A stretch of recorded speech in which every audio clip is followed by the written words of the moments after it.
1장 51절 52절 우리 한 목소리로 함께 읽습니다.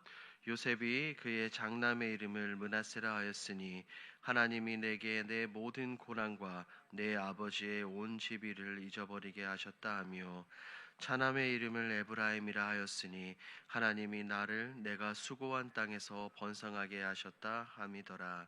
아멘. 오늘 본문은 애굽에서 요셉이 총리가 되어 풍년을 준비합니다. 풍년을 준비하며 과거의 고난을 뒤로하고 두 아들을 통해서 하나님께서 회복과 하나님께서 해주신 회복과 번성의 은혜를 누립니다. 오늘 본문을 우리 한 번 더 살펴보도록 합니다. 내용 관찰 1번입니다. 요셉은 애굽의 총리가 된 후 어떤 일을 합니까? 요셉은 풍년 동안 애굽 온 땅에서 곡식을 거두어 각 성에 저장하죠. 그 양이 너무 많아 셀 수 없을 정도로 굉장히 많은 곡식을 쌌습니다. 내용 관찰 2번입니다. 요셉의 두 아들의 이름과 뜻은 무엇입니까? 요셉의 첫째 아들은 므낫세입니다. 그 뜻은 하나님이 내 모든 고난과 내 아버지의 온 지비를 잊어버리게 하셨다라는 뜻이죠. 둘째 아들의 이름은 에브라임입니다. 하나님이 나를 나의 고난의 땅에서 번성하게 하셨다라는 뜻입니다. 즉 요셉은 자신의 두 아들의 이름에 하나님의 사역을 담아놓고 있습니다. 이 부분은 우리 연구와 묵상에서 조금 더 깊이 살펴보도록 하겠습니다. 연구와 묵상입니다. 요셉은 왜 자녀들의 이름 속에 하나님께서 하신 일을 담습니까? 요셉은 자녀들의 이름에 자신의 인생의 경험을 담았습니다. 이것은 요셉은 단순히 자신의 정서적인 이 감정을 표현한 것이 아니라 하나님의 섭리를 신앙으로 해석하고 고백하는 신앙의 고백의 행위였습니다. 요셉은 므낫세의 이름을 지으며 하나님이 내 모든 고난과 내 아버지의 온 지비를 잊어버리게 하셨다라고 말하죠. 여기서 잊어버리게 하셨다라는 이 고백은 단순히 기억을 지었다는 뜻이 아니라 하나님께서 요셉의 상처와 고통을 덮으시고 그를 영적으로 육적으로 회복시켰다라는 이 놀라운 영적인 의미를 담고 있습니다. 요셉의 과거는 우리가 알고 있죠. 형들에게 팔리고 억울하게 감옥에 갇혔습니다. 자신의 과거를 더 이상 원망이나 분노로 해석하지 않고 하나님의 섭리 가운데 하나님께서 주권적으로 인도하신 시간으로 그는 바라보고 있는 겁니다. 또한 요셉은 둘째 아들의 이름을 에브라임이라 하며 하나님이 나를 나의 고난의 땅에서 번성하게 하셨다라고 고백합니다. 이 뜻은 에브라임은 고난의 자리에서조차 하나님의 은혜가 여전히 흐르고 있다라는 것을 인정하는 요셉의 놀라운 감사의 고백이죠. 요셉은 총리가 되었기 때문에 감사한 것이 아니라 이 애굽 땅에서 고난의 땅에서도 하나님께서 하나님의 손이 함께 하셨음을 믿었기 때문에 그는 감사를 고백했던 겁니다.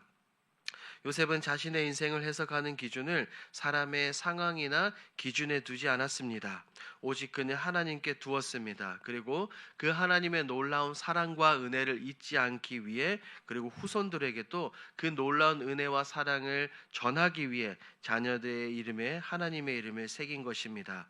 이처럼 요셉의 이 이름 짓기는 하나님 중심의 신앙 고백이자 고난의 해석 방식이며 신앙 유산의 시작입니다.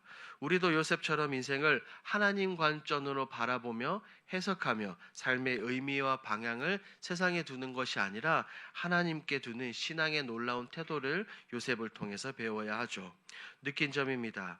요셉이 하나님의 은혜로 과거의 아픔과 상처를 극복하고 미래를 향한 소망으로 나아가는 모습을 보며 무엇을 느낍니까?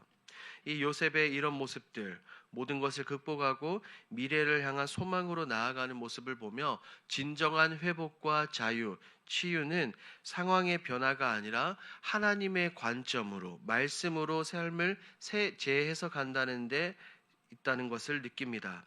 요셉은 과거의 억울함, 형제들의 배신, 감옥의 고통을 분명히 기억했지만 그 기억을 고통이 아닌 은혜로 해석했습니다. 그리고 그 해석은 자녀들의 이름에 새기며 하나님께서 자신의 인생을 인도해 오셨다라는 이 믿음을 삶으로 표현했습니다. 요셉의 이러한 모습들은 우리에게 굉장히 중요한 교훈을 주죠. 아무리 힘들고 아프고 고통스러운 과거일지라도 그 모든 것이 하나님 안에서 해석될 때 그것은 더 이상 상처가 아니라 믿음의 간증이 된다는 것입니다. 우리 역시 과거의 아픔에 믿음에 머무르지 않고 하나님께서 인도하신 그 섭리와 손길을 믿으며 믿음으로 준비하는 자가 되어야 되겠다는 마음의 도전을 받게 됩니다. 적용을 봅니다.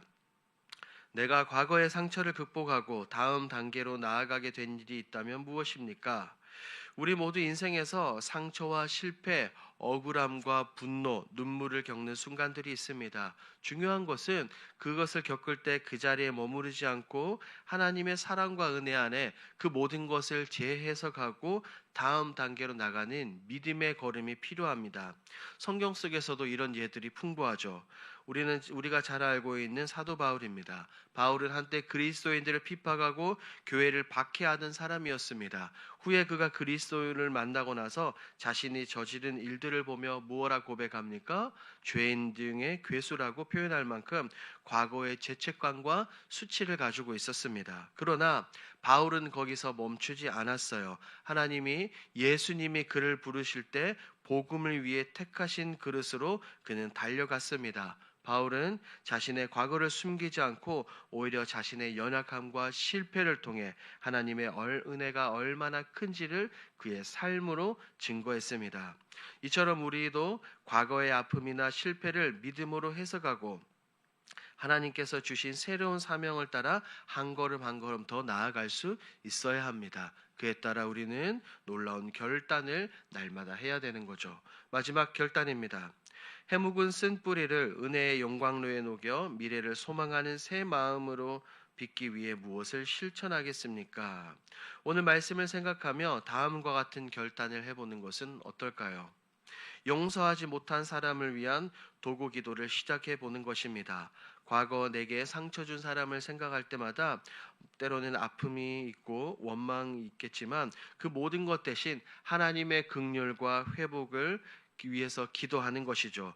내 힘으로 내 마음의 쓴뿌리를 내 힘으로 녹여가는 것이 아니라 하나님의 사랑과 은혜와 말씀으로 이 모든 것을 녹여가는 것입니다. 그리고 오늘같이 매일의 말씀 중에서 감사의 제목 한 가지씩을 적어 보는 것입니다. 아픔의 기억 대신 오늘 하루를 이끌어 가신 하나님, 하나님의 그 선하심을 내가 기억하며 적어보는 것입니다.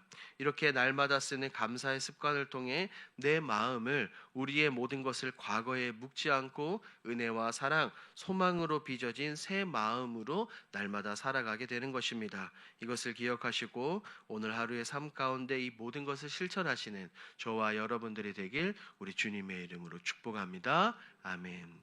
오늘 들은 말씀을 기억하며